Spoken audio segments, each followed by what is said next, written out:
मैं अपनी माँ से हमेशा से नफरत करती थी। मेरी नफरत भी जायज़ थी, क्योंकि मेरी माँ हर रात मेरे सभी चाचा ताऊ, जो कि 9 लोग थे, उन्हें अपने कमरे में बुलाती। बारी बारी सभी के साथ मेरी माँ रात गुजारती थी। उनमें मेरे पिताजी भी शामिल थे। सुबह उठकर देखती तो मेरी माँ की हालत सही नहीं होती, लेकिन फिर भी रात होते ही उनका ये काम शुरू हो जाता। आखिर इन सब से किसी को कोई दिक्कत क्यों नहीं थी? परिवार का कोई भी सदस्य इस बात पर सवाल नहीं उठाता। एक दिन जब मैंने अपने चाचा को बात करते सुना तो मेरी रूह कांप गई। वो कह रहे थे कि दोस्तों, मेरा नाम सोनू है। इतने बड़े परिवार में मैं एक ही बच्ची थी, तो सबका प्यार और लाड सिर्फ मेरे लिए ही था। किसी भी तरह की कमी आज तक मुझे महसूस नहीं होने दी गई थी। पढ़ाई लिखाई से लेकर खाने पीने तक मेरी सभी ज़रूरत झट से पूरी होती थी। इतने प्यार और दुलार की वजह से मैं आज तक कोई भी बात समझ ही नहीं पाई। जब तक मुझे कुछ समझ आना शुरू नहीं हुआ, तब तक मेरी माँ ही मेरा भगवान थी। अपनी सारी बातें अपनी माँ को बताना जैसे मेरी आदत थी। मेरे लिए मेरी माँ दुनिया की सबसे अच्छी औरत थी। उनके कलेजे के पास लगकर सोने से मानो मेरे सारे दुख दर्द भाग जाते थे। खैर, इतनी छोटी सी उम्र में मुझे भला क्या दुख दर्द हो सकता था? मैं तो जानती तक नहीं थी कि दर्द क्या होता है। लेकिन फिर भी अगर कोई खिलौना टूट जाता तो वही मेरे लिए दुनिया की सबसे बड़ी दुविधा थी। अपनी माँ के दुलार के आगे वो भी फीका पड़ जाता। घर में मेरे पिताजी के 8 भाई, जिनमें मेरे 4 चाचा जी और 4 ताऊ जी थे।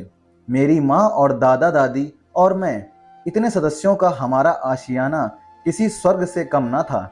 लेकिन मुझे इस बात की जरा भी खबर नहीं थी कि मेरी जवानी मेरे लिए सबसे बड़ा दुख लेकर आएगी।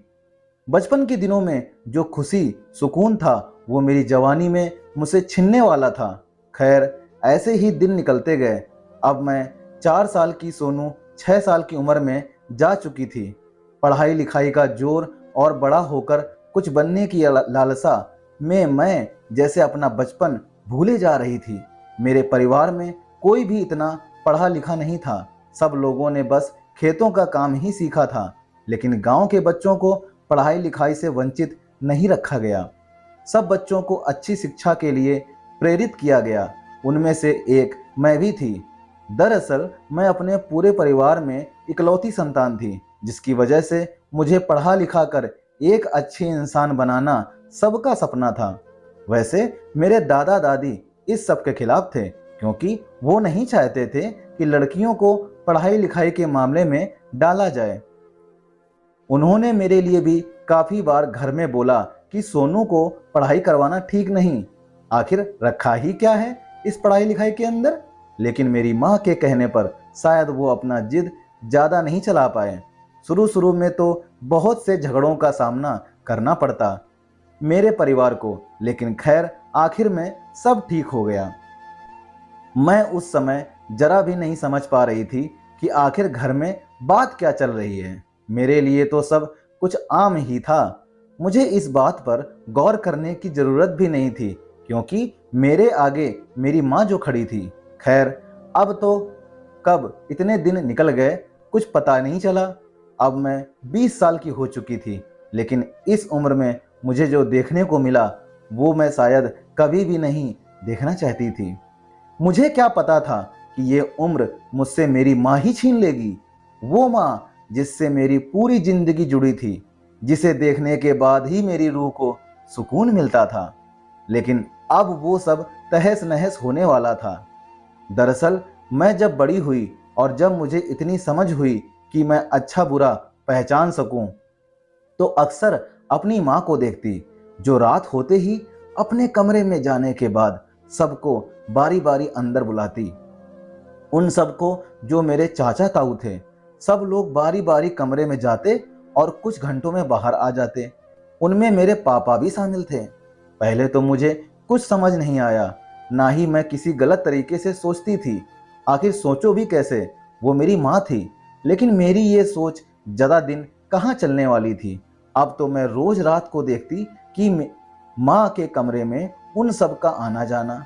दरअसल पढ़ाई के दौरान रात को देर तक जागना मेरी आदत थी, लेकिन जब से मैंने ये सब देखा है, मैं पढ़ाई के लिए नहीं जबकि ये सब जानने के लिए जागती थी कि आखिर इनके कमरे में होता क्या है।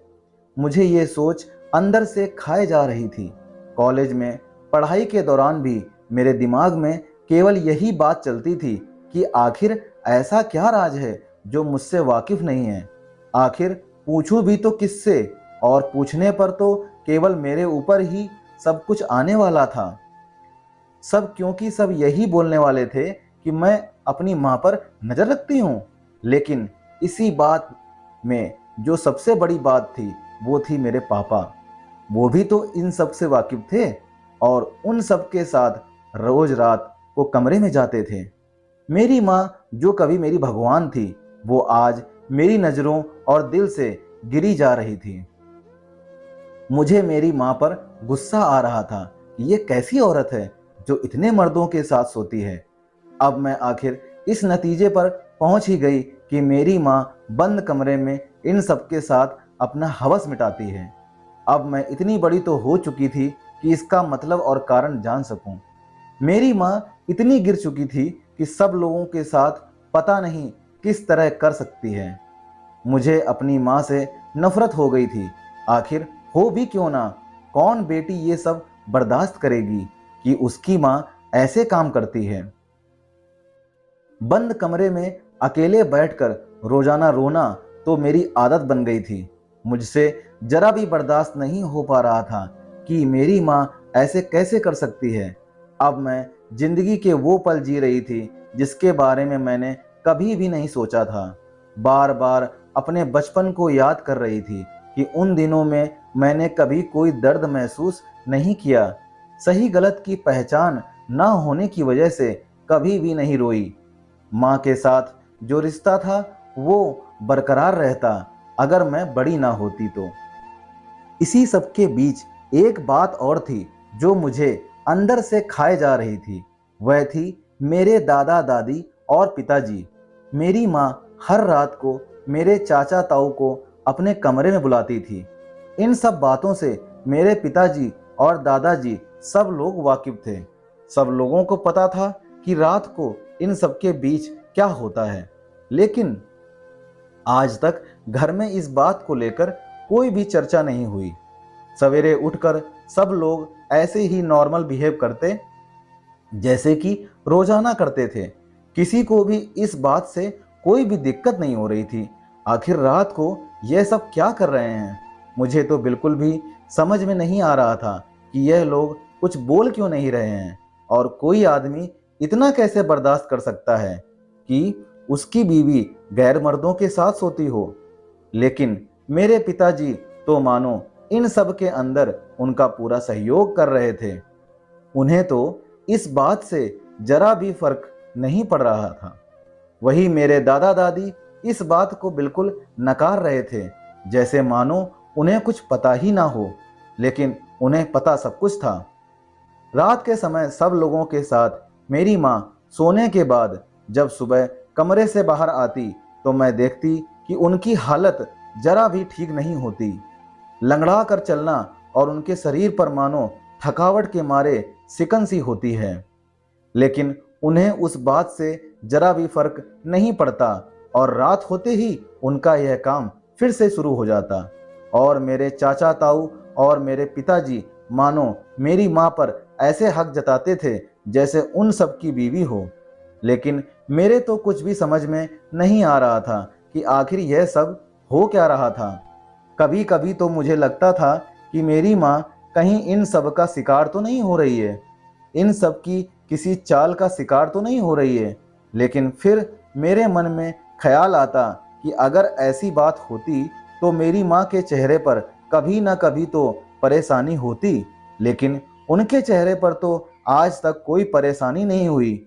वह तो इस कदर सब लोगों के साथ मिलजुल कर रहती थी मानो वह सबको बहुत प्यार करती हो। मुझे मेरी माँ से और भी ज्यादा नफरत हो गई। एक औरत इतना कैसे गिर सकती है। साथ ही साथ मुझे अपने चाचा और पिताजी और ताऊ जी से भी नफरत हो गई थी। मेरी माँ तो अपनी जगह थी, लेकिन उन्हें भी तो सोचना चाहिए था कि वह लोग एक औरत के साथ। लेकिन खैर, मैं कर भी क्या सकती थी और ना ही किसी को बोल सकती थी।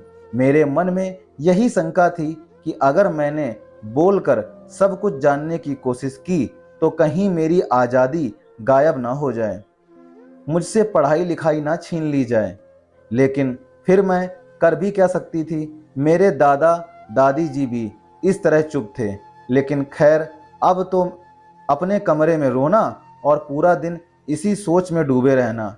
मेरे चेहरे पर जब से मेरे को इस बात की भनक लगी है और जब से मैं इन सब बातों को समझने लगी हूँ, तब से आज तक मेरा खिलखिलाकर हंसना, खुशी से बातें करना, सब कुछ गायब हो चुका था।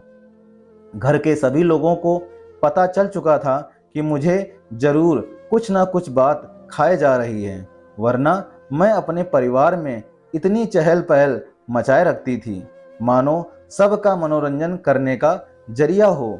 जब पिताजी और ताऊ चाचा घर पर आते तो उनको बार बार चुटकुले सुनाना, उनके साथ हंसी मजाक तो मानो मेरी आदत थी। लेकिन जब से मुझे इस बात का पता चला कि इन सब के बीच रात को क्या होता है, उसके बाद से मैंने आज तक अपने चेहरे पर एक हंसी भी नहीं लाई। इन सब लोगों को शक होने लगा था कि पता नहीं मेरे मन में क्या चल रहा है।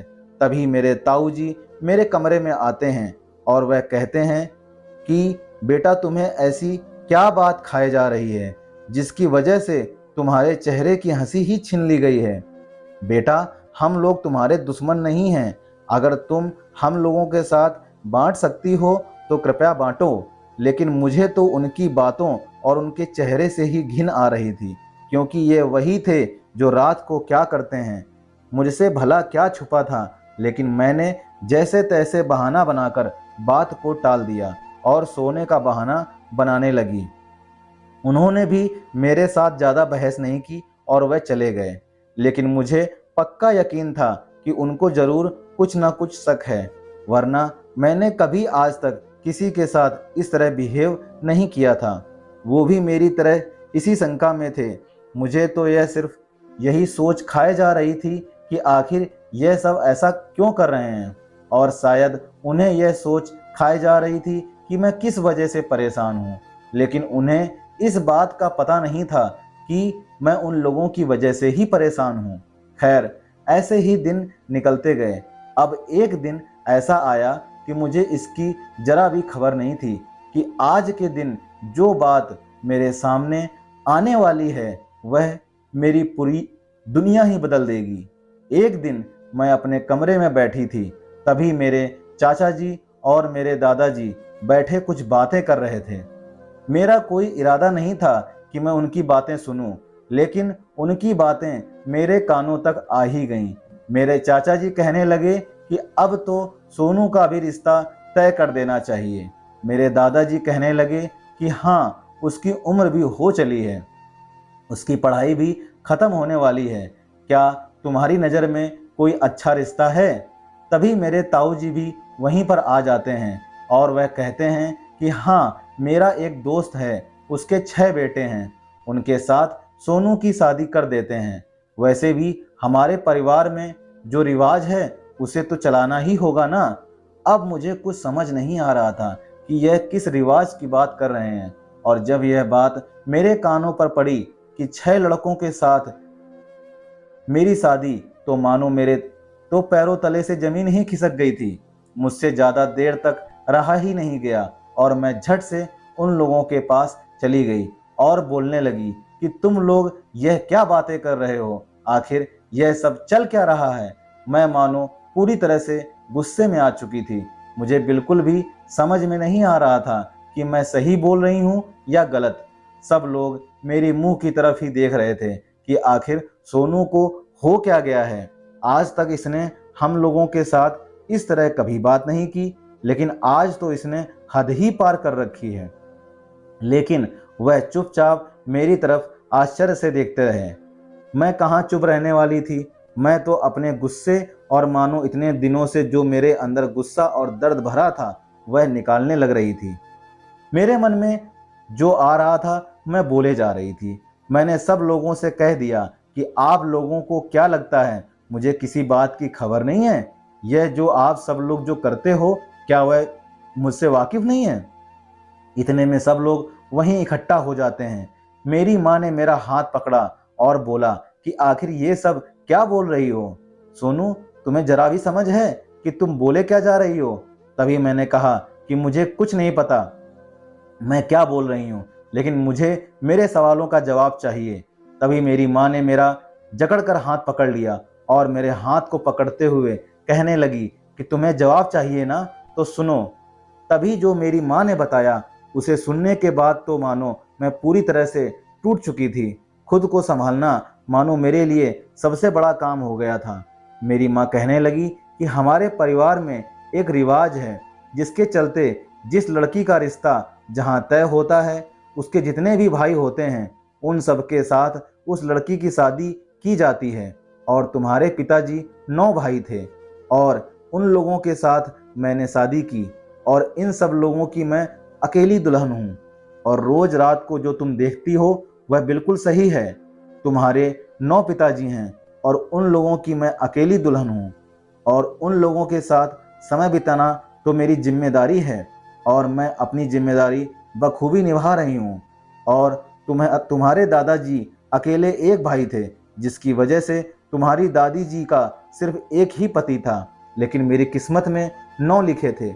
और यही सब तुम्हारे साथ भी होगा, क्योंकि तुम शादी भी जिस घर में होगी उसी घर में जितने लड़के होंगे उन लोगों के साथ तुम्हारी शादी करनी ही होगी। अब तो मानो मेरे समझ में ही नहीं आ रहा था कि यह सब हो क्या रहा है, यह कैसी रिवाज हो सकती है। तभी मेरी माँ मेरे पास आई और बोली कि बेटा, हमारे पुरखों से यह रीति रिवाज चलती आ रही है और इन सब को मानना ही पड़ता है। हाँ, शुरू शुरू में दिक्कत जरूर होती है, लेकिन उसके बाद सब सही हो जाता है। और रही बात तुम्हारी इकलौती होने की, तो मेरी शादी होने के बाद जब तुम हो गई उसके बाद मैं कभी माँ नहीं बन सकी। इसीलिए तुम्हारे 9 पिता की तुम इकलौती संतान थी। मुझसे कुछ भी ना बोला गया और मैं चुपचाप अपने कमरे में चली गई। बस मेरे दिमाग में तो यही चल रहा था कि आखिर मेरी माँ क्या थी, मेरी माँ का क्या बलिदान क्या हुआ है। उस माँ की जो सच्चाई मेरे सामने आई है उसके बाद मानो शर्म से मैं तार तार हो चुकी थी। अब तो मेरी माँ की जगह मेरे लिए भगवान से भी ऊपर हो गई थी। मेरी माँ ने जो अपने जीवन का बलिदान किया था वह कोई भी नहीं कर सकता था। और इस झूठी और घटिया रीति रिवाज के चलते मेरी माँ ने 9 लोगों के साथ शादी कर ली और यही सब मेरे साथ भी होने वाला था। मैंने अपनी माँ के बारे में जो भी सोचा था वो सब गलत निकला। अब तो मैंने ठान लिया और निर्णय किया कि इस घटिया रिवाज का सामना अब मैं और किसी को नहीं करने दूंगी। तो दोस्तों, यह थी हमारी आज की कहानी। उम्मीद करते हैं आपको पसंद जरूर आई होगी। दोस्तों, आपका क्या कहना है इस कहानी के बारे में कमेंट करके हमको जरूर बताइएगा। साथ ही साथ वीडियो को लाइक, सब्सक्राइब और शेयर जरूर कर दीजिएगा। आपके राइट हैंड साइड में दाहिने तरफ एक घंटी यानी कि बेल का आइकन है, उसको दबाकर ऑल पर सेट कर देंगे तो आपको मेरी सारी आने वाली स्टोरी सबसे पहले मिलेंगी। तो दोस्तों, आशा करता हूँ कि स्टोरी पसंद आई होगी। मिलते हैं अगली इसी तरह की कहानी में। तब तक के लिए दोस्तों, जय हिंद, जय भारत। खुश रहिए, सुनते रहिए। जय हिंद दोस्तों।